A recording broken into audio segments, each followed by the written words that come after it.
What's up guys, Killy here. Today, Split 3 has just started and I thought I would make a video just giving my initial thoughts and opinions on the changes and how they could affect Gwen. Disclaimer, I could be wrong about my initial thoughts and opinions on the meta that could form. I played about 10 games of Split 3 on PBE and I just finished a coaching session that lasted about 3 hours with someone from Singapore who had early access to Split 3 compared to all of us in EU West or North America. And if you guys are interested in coaching, I do it in a one-on-one session through Discord. It is a paid thing because I, need money to help pay my editor for these videos. So if you guys are ever interested in that, just join my Discord server, shoot me a DM. I leave DMs open. I read every single one. But with that, let's get into it. So the changes that are coming to Split 3 is just every item is nerfed in some way, shape, or form. Some got some power adjustments, but more often than not, it's just straight nerfs. An example is Infinity Edge losing 200 gold and 10 AD. RIP Crit Garen players, I guess. You will not be missed in my solo queue games, but it's very interesting.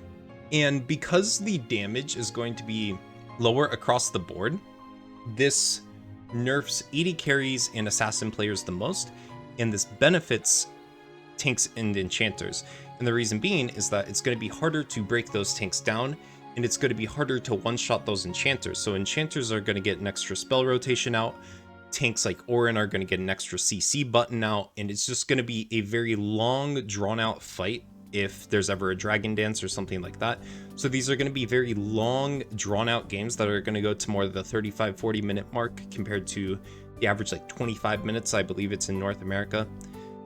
So scaling champs like Smolder, Aurelion Sol, Kassadin, Gwen are all going to thrive in this meta. Things like Orin, Dr. Mundo as well.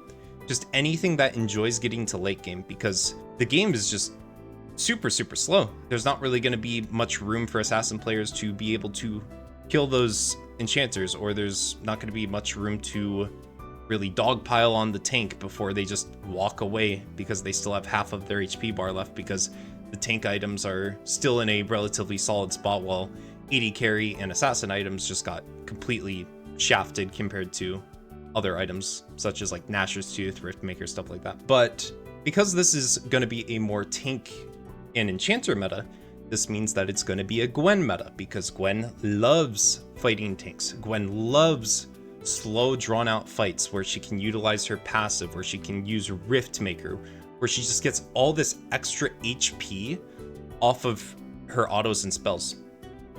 And what this means is that the standard like assassin playstyle or like burst style I play as Gwen is nerfed, but Riftmaker I feel is in a very great spot considering what is about to be strong in the meta.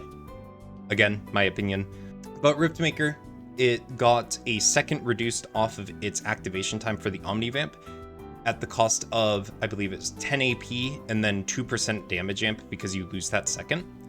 But that extra second you save it's going to feel very bad initially, but I feel like this can be a very fun meta because you genuinely will always get to have a late game. You will always get to have one real fight that genuinely matters, and you won't have people running down as much because there's always a chance to come back if this is a 35-ish minute meta. If the games constantly go to late game, then you always have a chance to win. Anyways, enough rambling. I'm going to be live on Twitch later, so feel free to stop by. I'm going to be doing a very long stream, and we're going to try to get some LP. Anyways, hope you guys have a good day, night, whatever, and good luck to all in Split 3. Peace out.